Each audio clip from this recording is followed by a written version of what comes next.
This segment sponsored by Diepenbrock Facial Cosmetic Surgery. I am at Diepenbrock Facial Cosmetic Surgery to learn all about the ways they are restoring natural beauty. I talked to Dr. D and also learn about their open house. Let's go inside.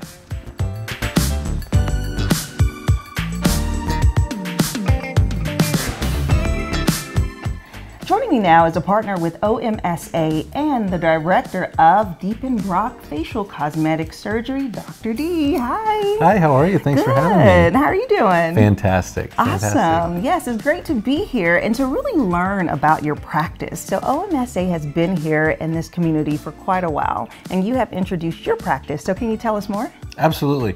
Well, I was trained in California in the Air Force, and part of my training as an oral maxillofacial surgeon, the Air Force decided they were going to let me do a fellowship in facial cosmetic surgery.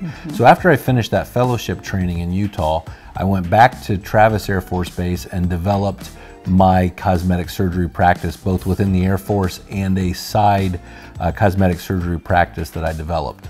My wife and I decided that it was going to be time for us to move on from the military, and we were looking for a place to practice. And fortunately, I came across OMSA, and through a series of conversations and years of working things out, this turned out to be a great place that wanted to add the facial cosmetic surgery component to the already broad scope of OMSA. And so kind of talk to me about your facial procedures, because you focus on face only. Correct. Okay, so no body surgeries. And so talk to me about some of the procedures that you offer. That's a great question. So it's really a broad scope. And those techniques can be everything from little eyelid lifts to eyebrows, facelifts, rhinoplasties, facial implants, fat grafting, skin rejuvenation, ears. There's a lot of surgical techniques and procedures that I do to help with facial rejuvenation, but there's also some less invasive or minimally invasive procedures that might be in some people's menu of procedures that they would like. They want a little bit less downtime, but also want something that can be effective. Okay, so those would be considered the non-surgical Correct. procedures. And so talk to me, share with me, what are some of the non-surgical that people can expect? So there's a lot of different non-surgical procedures out there. Everyone wants to have results with no downtime and they heal fast, okay?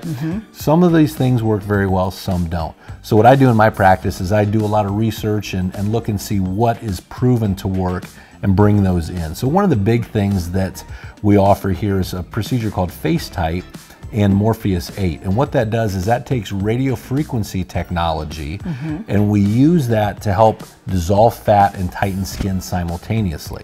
So that's a great procedure for someone who maybe isn't quite ready for a bigger surgical procedure, but they still want to have something done that's going to be effective.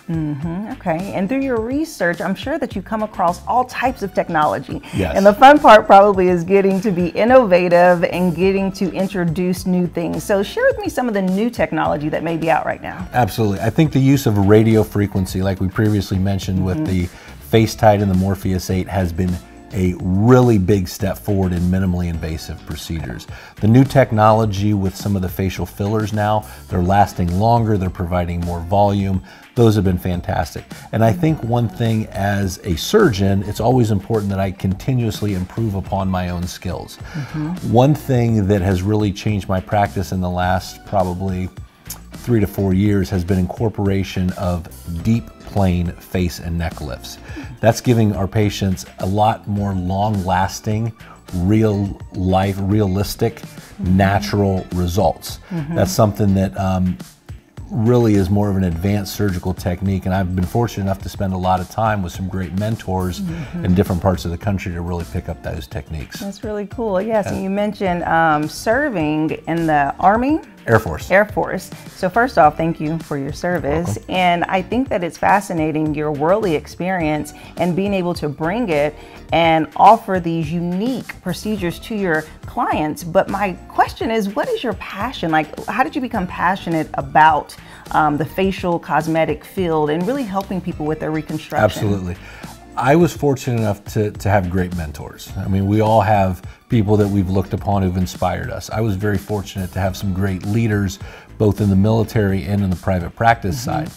And the other thing that was great is in the military, there was a very collegial environment amongst different medical specialties and dental specialties. So I had some great influences by ENT surgeons, by oculoplastic surgeons, and by plastic surgeons and dermatologists who really helped me to become a better surgeon. I was able to work closely with them and take some of their techniques and skills that they had taught me to better help our patients, both from a cosmetic standpoint as well as a reconstructive standpoint. Okay. And can you share some of the experiences that you have, or maybe some cases that really stand out that have been successful? Right. I think that some of the more memorable cases that I have are patients who have had a condition and they really didn't know where to go or what to do with it. Some things that really pop out in my head, I have a number of patients who have a condition called rhinophyma. And what that is patients who develop this really thick, oily rosacea tissue on the tip of their nose. And you've seen those patients before. In the past, there hasn't been a lot of really good treatment for that. But like I said, using that radio frequency, that newer technology, I'm able to do some pretty neat things that have really helped these people. I think one of the more sad stories is I had a patient who came to me and he had this very large growth on his nose. And I asked him, what made you decide to come in now? And his response was, COVID is over and I don't have to wear a mask anymore. And for me, that was really, that really hit pretty hard. Like, so what can I do to help this gentleman out? So I've been doing a lot of recently, really kind of growing that practice to help out these people who have this condition who haven't had any place else to go. I think some of the other more memorable patients are those who have experienced bullying for some sort of defect, whether that's their ears or their nose, and being able to help those people is very, very, very rewarding. So I love that you're able to help people look and feel their best, which is so awesome. And so I know right now you have some promotions going on. Would you share it with me? Yeah, absolutely. So September 7th, we have our open house. Our open house is going to be held at Union 12 from 5:30 to 7:30. That's going to be a great way to come out and meet some of our vendors, some of those who really help make our practice great. It'll be a great opportunity to learn about some new things that we have.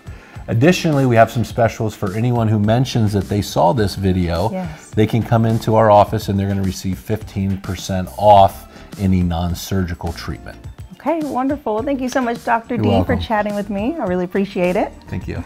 And as you heard, if you mention Living Local 15, you can get 15% off non-surgical procedures. We'll be sure to have their website listed below, and we'll be right back. This segment sponsored by Diepenbrock Facial Cosmetic Surgery.